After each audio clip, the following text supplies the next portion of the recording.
Hello my dear students, this is Meera and you are watching my YouTube channel English सीखें। Guys, आज मैं फिर से आप लोग के लिए एक बेहतरीन वीडियो लेकर आई हूँ जिसमें मैं आपको डेली यूज सेंटेंसेस का प्रैक्टिस करवाऊंगी। और गाइज, अगर आप अपने इंग्लिश में परफेक्शन पाते हैं तो मुझे फॉलो कीजिए, यानी कि मेरे वीडियोज़ को डेली देखिए और प्रैक्टिस कीजिए जो भी मैं बताती हूँ, क्योंकि जब तक आप प्रैक्टिस नहीं कीजिएगा कुछ नहीं होने वाला है। सो चलिए लास्ट तक वीडियो को ज़रूर देखिएगा और साथ ही साथ मेरे वीडियो को लाइक ज़रूर करें और अपने फ्रेंड्स के साथ शेयर ज़रूर कीजिएगा। और जहाँ पे भी किसी भी तरह का क्वेश्चंस आपके माइंड में आता है, दैट टाइम आप मुझे किसी भी वीडियो के कमेंट बॉक्स में कमेंट करके पूछिए। तो चलिए आज का पहला सेंटेंस स्टार्ट करते हैं। आज का पहला सेंटेंस है, मैं अपने उस खास दिन का बेसब्री से इंतज़ार कर रही हूँ। ये बोल रही है, दो गर्ल्स है, लेकिन एक गर्ल जो चिक पे हाथ रखे हुई है वो बोल रही है, मैं अपने उस खास दिन का बेसब्री से इंतज़ार कर रही हूँ। I am looking forward to that special day of mine.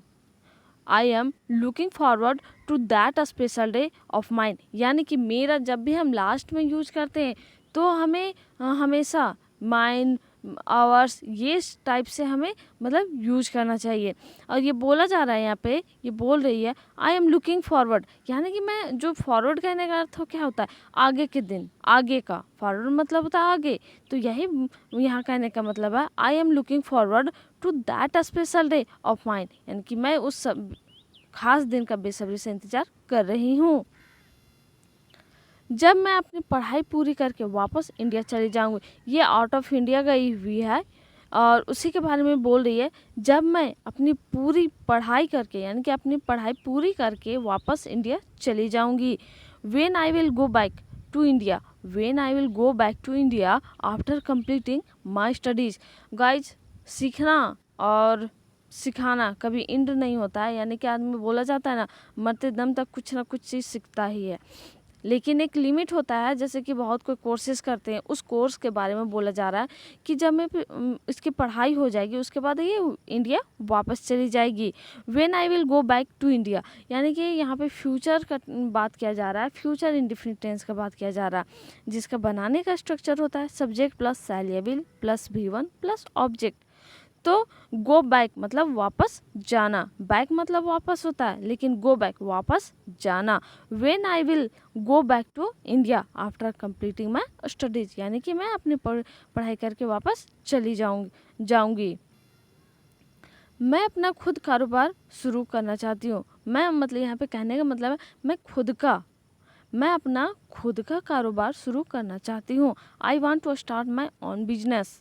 I want to start my own business. बहुत सारे ऐसे लोगों का सोच होता है कि मैं अपना बिजनेस स्टार्ट करूँ, तो दैट हम वो काम क्या करते हैं, चाहते हैं, वो करना चाहते हैं, हमारी सोच में होती है। तो दैट टाइम हम लोग को वांट टू का यूज करते हैं। वांट टू मतलब जहाँ पे हम किसी चीज़ को करना चाहते हैं अपने मर्जी से, ठीक है, तो वहाँ पे हम लोग वांट टू का यूज करते हैं। और वांट टू के बाद, यानी कि टू के बाद जब भी कोई वर्ब हो तो आपको हमेशा V1 यूज करना है। जैसा कि यहाँ पे स्टार्ट है, I want to start my own business. Own, WON, own होता है ये, लेकिन यहाँ पे WON, ये दो वर्ड्स आते हैं, WON और WON और OWN। तो ये दोनों ना कन्फ्यूजन टाइप से लगते हैं, कन्फ्यूज लगता है सुनने में, लेकिन WON, ओन का मतलब होता है विन का V2 ओन या भीतरी ओन, लेकिन OWN का मतलब होता है अपना, ऑन, ठीक है। तो ये कन्फ्यूजिंग वर्ड्स हैं, लेकिन इसको आपको हमेशा ध्यान में रख के पढ़ना है और वीडियो को लास्ट तक जरूर देखें।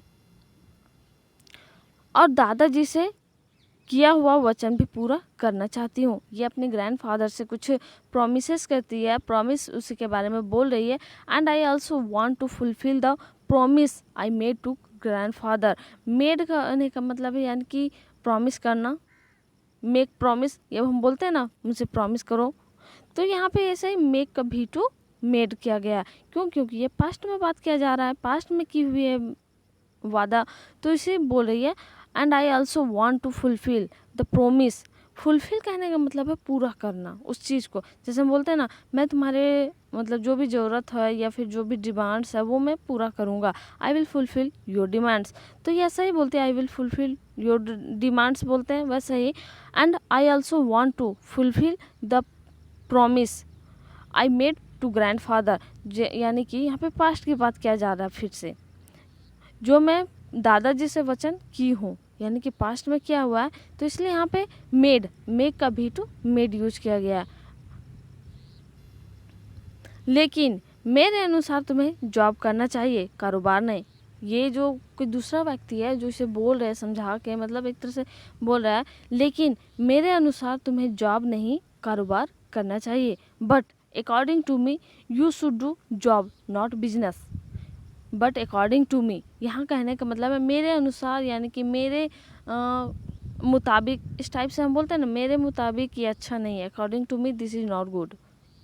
तो अकॉर्डिंग कहने का मतलब होता है आपके मुताबिक, आपके हिसाब से।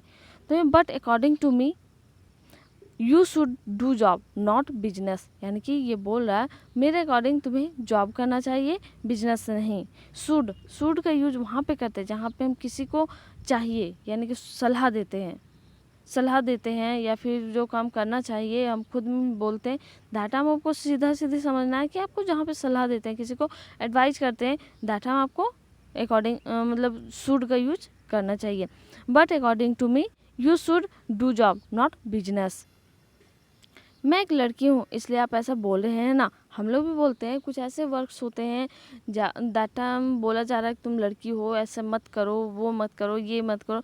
तब बिजनेस नॉर्मली इंडिया में ऐसा माना जाता है कि बिजनेस सिर्फ बॉयज़ के लिए, गर्ल्स के लिए नहीं है। बट ये रॉन्ग है। बिजनेस है वो कोई भी कर सकता है, चाहे गर्ल्स हो या बॉयज़।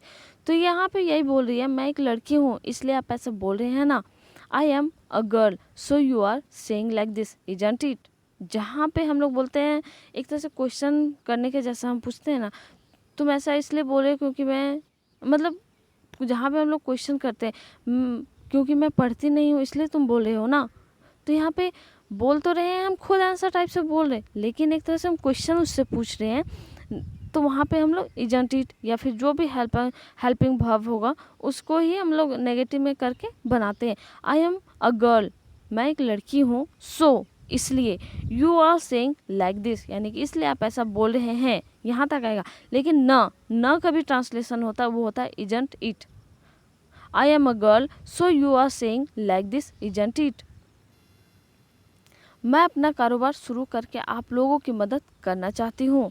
ये मतलब घर में होता ही है, बहुत ऐसे लोग होते हैं जो अपने कारोबार को शुरू करके अपने फैमिली मेम्बर्स का हेल्प करना चाहते हैं। तो यही थिंकिंग ये है, वो बोल रही है मैं अपना कारोबार शुरू करके आप लोगों की मदद करना चाहती हूँ। I want to help you guys, I want to help you guys by starting my own business. और बाय के बाद जब भी आप कोई भी वर्ब लगाते हैं तो आपको बिफोर यूज करना होगा। I want to help you guys by starting my own business, यानी यहाँ पे फिर से ऑन वांट टू का यूज़ किया गया है और यहाँ पे सिंपल टेंस का यूज़ किया गया है। सिंपल टेंस का जो बनाने का स्ट्रक्चर होता है वो होता है सब्जेक्ट प्लस मेन वर्ब, यानी कि V1 प्लस S या ES प्लस ऑब्जेक्ट। तो ये बोल रही है I want to help you. Help कहने का मतलब क्या होता है? हेल्प मतलब मदद करना, किसी की मदद करना। Help you guys by starting my own business. Starting का मतलब होता है शुरू करना, यानी, और बाय के बाद हमेशा बिफोर यूज करना है। मैं अभी शादी नहीं कर सकती हूँ। I can't get married now. I can't get married now, बहुत कोई कंफ्यूज होते हैं कि टू मैरी होगा, टू मैरिड या गेट मैरिड। तो यहाँ पे गेट मैरिड भी सही है, टू मैरिड भी, टू मैरी या गेट मैरिड, तो ये दोनों सही है, लेकिन इसका सिचुएशन अलग होता है। गेट मैरिड कहने का मतलब है कि जहाँ पे आप शादी करना चाहते हैं या कर सकते हैं, इस टाइप से होता है। लेकिन टू मैरी का कहने का मतलब जहाँ पे आपको ज़्यादा से ज़्यादा मतलब एक्टिव होते हैं, एक्टिवेंस आपका ज़्यादा होता है। मतलब एक तरह से बोला जाए कि जहाँ पे आपका एक तरह से बोलते हैं ना सक्रिय भूमिका, यानी कि एक्टिव बेस, तो वहाँ पे आपको get I can't get married ना, दोनों सही होगा। आई वॉन्ट टू मैरी, ऐसा बोलते हैं ना, I want to marry with you, मैं तुम्हारे साथ शादी करना चाहती हूँ। यहाँ पे आपका सक्रिय भूमिका ये है कि यानी कि एक्टिव रोल ये है आपका कि आप ये जाते हैं, यहाँ पे आप करना नहीं चाहते हैं, लेकिन आपको बोला जा रहा है एक तरह से, जैसे कि पेरेंट्स बोलते हैं दैट आप गेट मैरिड या कुछ भी, मतलब दोनों एक तरह से सही होता है। तो ये बोल रहा है मैं अब अभी शादी नहीं कर सकती हूँ, आई कांट गेट मैरिड नाउ। और गेट मैरिड और टू मैरी के बीच में हम डिफरेंसेस का वीडियो बना करके दे दूंगी, वो आप लोग अच्छे से देख लीजिएगा, क्योंकि उसमें मैं डिटेल से बताऊंगी। और वीडियो को लास्ट तक ज़रूर देखें, क्योंकि शादी एक बहुत बड़ी जिम्मेवारी है और इसके लिए मैं अभी तैयार नहीं हूँ। ये बोल रही है क्योंकि शादी एक बहुत बड़ी जिम्मेवारी है और इसके लिए मैं अभी तैयार नहीं हूँ। Because marriage is a huge responsibility. Huge मतलब होता है बहुत बड़ा, ह्यूज मतलब बहुत बड़ा, और विशाल जैसे कि बोल सकते हैं huge. Because marriage is a huge responsibility का मतलब जिम्मेवारी। And I am not ready for it. और मैं अभी भी बोलते हैं ना, अभी भी या अभी तक, इस तरह से बोलते हैं दैट हम लोग इट का यूज करते हैं। And I am not ready for it यानी कि मैं अभी इसके लिए तैयार नहीं हूँ। Because marriage is a huge responsibility and I am not ready for it. मैं अपने जीवन में पहले सफल बनना चाहती हूँ। ये फिर से सिंपल टेंस की बात आ गई और यहाँ पे वांट टू का यूज़ किया गया है, जो मैं पहले बताई हूँ कि जहाँ पे हम कोई काम करना चाहते हैं तो वहाँ पे हम लोग वांट टू का यूज करते हैं। अगर हम किसी नाउन के साथ वांट का यूज करते हैं तो टू नहीं यूज करना है। क्यों? क्योंकि जैसे कि आपको अगर आप बोलते हैं कि मुझे पेन की ज़रूरत, मैं पेन चाहता हूँ, यानी कि मैं ये पेन चाहता हूँ, आई वांट दिस पेन।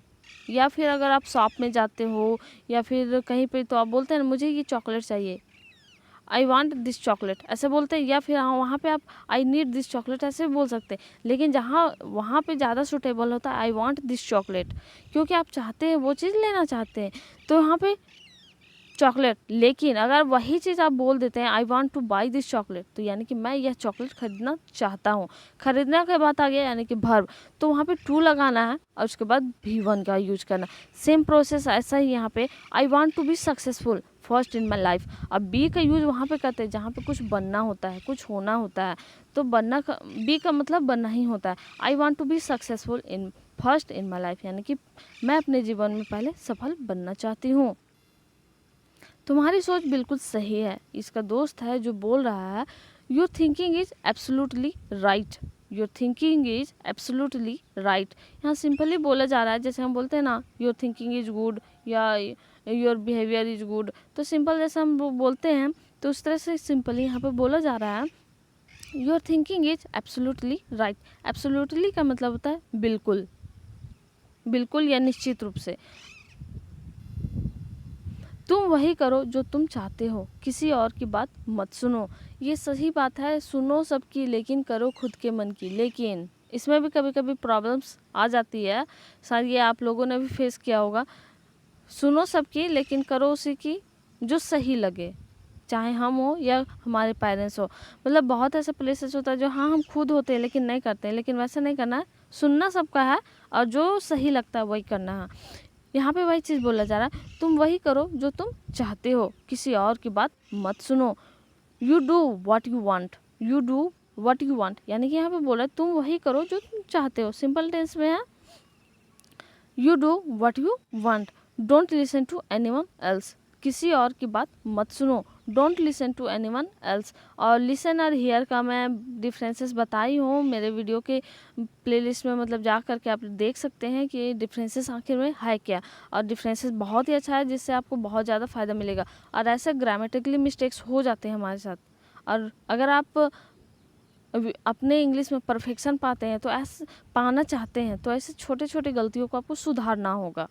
तो आप मेरे वीडियो के प्लेलिस्ट में जा कर के देखिए और ट्राई कीजिए कि मेरे प्रीवियस वीडियोस को भी आप रिपीट करके देखिए, क्योंकि उससे होगा कि आपको बहुत सारी चीज़ें, नई चीज़ें सीखने को मिलेगी। और साथ ही साथ आपको किसी भी तरह के सेंटेंसेस को रटना नहीं होगा। आप 2 बार 3 बार रेगुलर देखिए, हर दिन देखिए, जिससे आपको सेंटेंसेस एक तरह से मतलब 70 to 80% याद हो जाएगा, और यूज कीजिए उसको तो वो 100% बन जाएगा, और इस तरह से आप एक परफेक्ट इंग्लिश स्पीकर बन जाइएगा। तो ये बोल रहा है you do what you want, don't listen to anyone else. तुम हमेशा खुश रहती हो लेकिन अभी क्या हुआ, उदास हो गई हो। ये इसका दोस्त है जो पूछ रही है, दोस्त पूछ रही है तुम हमेशा खुश रहती हो लेकिन अभी क्या हुआ, उदास हो गई हो। You are always happy, you are always happy, but what happened now, but what happened now, you have become sad, you have become sad. यहाँ पे फर्स्ट में क्या बोला जा रहा है, तुम हमेशा खुश रहती हो, यू आर ऑलवेज हैप्पी, ये हम बोलते हैं लेकिन का मतलब बट। अभी क्या हुआ, व्हाट हैपेंड नाउ, क्या हुआ, व्हाट हैपेंड, ऐसा हम बोलते हैं ना, व्हाट हैपेंड क्या हुआ। पास्ट में बात चला जाता है, पास्ट इंडेफिनिट टेंस, जिसका बनाने का स्ट्रक्चर होता है subject plus V2 plus object. तो यहाँ पे बोल रही है व्हाट हैपेंड क्या हुआ, यू हैव बिकम सैड, यहाँ पे प्रेजेंट परफेक्ट टेंस का यूज किया गया, तुम उदास हो गई हो।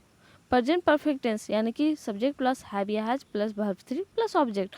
तो यहाँ पे बिकम का V3 बिकम ही होता है। अब V2 अगर हम यूज करेंगे तब बिकेम होगा, तो बहुत कोई कंफ्यूज होता है कम में भी। कम का V1 होता है कम, V2 came, V3 come, V4 coming and V5 comes. तो यहाँ पे आपको देख के अच्छा से यूज करना है। You have become sad, you are always happy, but what happened now, you have become sad.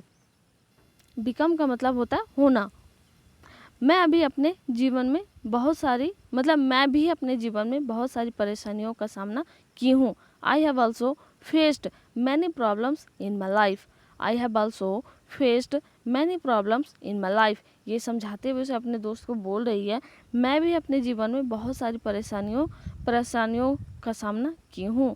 I have also faced many problems in my life. यहाँ पे फिर से प्रेजेंट परफेक्ट टेंस की बात की जा रही है, जिसका बनाने का स्ट्रक्चर मैं बताई हूँ, फिर से बताती हूँ। और आपको हाँ, जहाँ पे भी प्रॉब्लम होता है, ऐसा नहीं कि हम पूछेंगे तो कौन क्या बोलेगा, ये थिंकिंग आप दिमाग से हटा दीजिए और हटाइएगा, तभी आप सीखिएगा। तो ये बोल सब्जेक्ट प्लस हैव या has plus verb 3 plus object. तो ये बोल रहे आई हैव ऑल्सो फेस्ड, यहाँ पे वर्ब 3 यूज किया गया, फेस का verb 3 faced many problems in my life. लेकिन आज तक मैं कभी हार नहीं मानी हूँ, but till date I have never given up, but till date I have never given up. यहाँ पे फिर से प्रेजेंट परफेक्ट टेंस की बात की जा रही है, मतलब आज तक वो गिव अप बोलते हैं ना, डोंट गिव अप, हार मत मानो। हार नहीं मानने का मतलब, हार नहीं मानना का इंग्लिश होता है give up, don't give up, यानी कि हार मानना मतलब गिव अप होता है ना। तो यहाँ वर्ब 3 का यूज किया गया गिवन अप, गिव का V3 गिवन। तो यहाँ पे बोल रही है बट टिल डेट मतलब होता है आज तक, but till date I have never given up. तुम्हें जब भी मेरी ज़रूरत होगी मुझे बताना, tell me whenever you need me. जैसे हम किसी को बोलते हैं ना, जब भी मेरी ज़रूरत हो मुझे कॉल करना, when ever you need, call me whenever you need मी, ऐसा हम बोलते हैं। तो ऐसा ही बोल रहा है tell me whenever you need me, मुझे बताना जब भी तुम्हें मतलब मेरी ज़रूरत होगी। Tell me whenever you need me होगी, यहाँ पे यू विल नीड मी, ऐसा कुछ ज़्यादा, जहाँ पे हम लोग को तुरंत काम की बात हो या फिर कभी भी, तो हम लोग सिंपल में भी हम लोग बोलते हैं यू नीड, मुझे तुम्हारी ज़रूरत होगी, आई नीड यू, ऐसा हम बोलते हैं। लेकिन आई नीड यू ऐसे तुम्हारी ज़रूरत है या होगी, कभी कभी जब लिटिल टाइम के लिए हम लोग यूज करते हैं, शॉर्ट टाइम्स के लिए, तो विल के जगह पे ना, विल को ना यूज करके हम लोग सिंपल टेंस में ही बोल देते हैं आई नीड यू।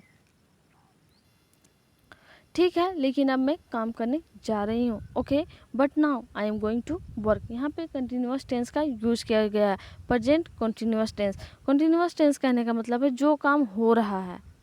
जहाँ पे आप कंटिन्यूअस का मतलब तो आप लोग समझते हैं, कंटिन्यू बोलते हैं ना, कंटिन्यू करो ये काम, लगातार करते रहो।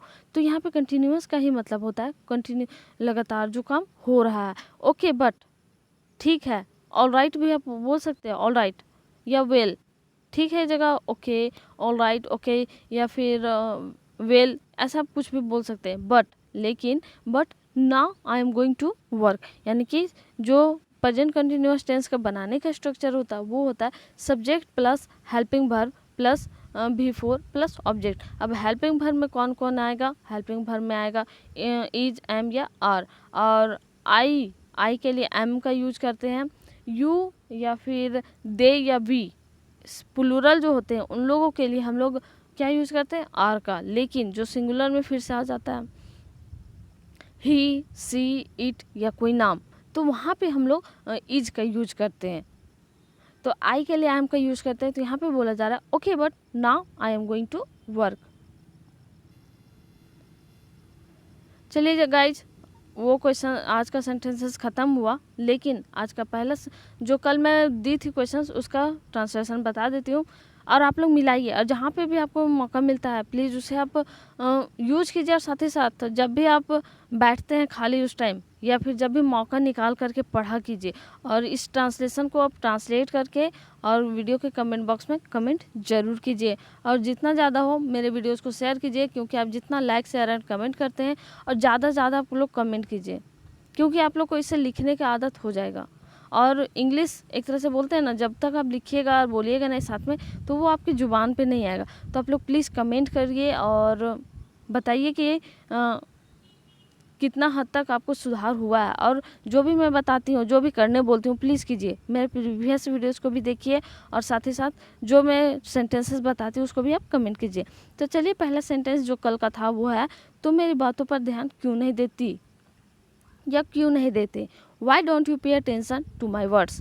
Y don't you pay attention to my words. Pay attention करने का मतलब होता है ध्यान देना, यानी कि फोकस करके, ध्यान केंद्रित करके सुनना। हटो मेरे रास्ते से और मुझे जाने दो। Get out of my way and let me go. Get out of my way and let me go. Let me go, let का यूज वहाँ पे करते हैं जहाँ पे हम कोई काम नहीं करने देता है एक तरह से कोई, और रिस्ट्रिक्शन टाइप से लगता है, जिसे बोलते हैं ना कोई काम करने बोलता है हमें लेकिन हमें पढ़ना होता है, तो दैट टाइम हम बोलते हैं let me study, let me right. तो ऐसा ही हम लोग लेट का यूज करते हैं, करने देना कोई भी काम। तीसरा है, मैं किसी के हाथ की कठपुतली नहीं हूँ। I am not a puppet of anyone's hand. Puppet का मतलब होता है कठपुतली। और आज तक किसको किसको नहीं पता था वो भी कमेंट कीजिए कि आज मैं ये नया चीज़ सीखी हूँ या सीखा हूँ। I am not a puppet of anyone's hand. चलिए, आज का क्वेश्चंस देती हूँ और प्लीज़ आप लोग ज़रूर से ज़रूर रिप्लाई कीजिए, कमेंट कीजिए। अगर गलत बनता है कोई बात नहीं, गलत ही सही, लेकिन आप ट्राई तो कीजिए। पहला है, एक ही बात को बार बार मत बोलो। दूसरा है, बाहर लोग तरह तरह की बातें कर रहे हैं। तीसरा है, तुम्हारी सोच मेरी सोच से अलग है। और ये सब सेंटेंसेस मैं प्रीवियस वीडियो से देती हूँ, इसलिए प्रीवियस वीडियोस को भी प्लीज़ देखिए और मेरे यूट्यूब चैनल इंग्लिश सीखे को सब्सक्राइब जरूर कीजिए और अपने फ्रेंड्स के साथ ज़रूर शेयर करें। और जो भी डाउट हो आप पूछिए and like share and comment तो कीजिए ही, और मेरे यूट्यूब चैनल को सब्सक्राइब कीजिए। Thanks for watching my video. Thank you.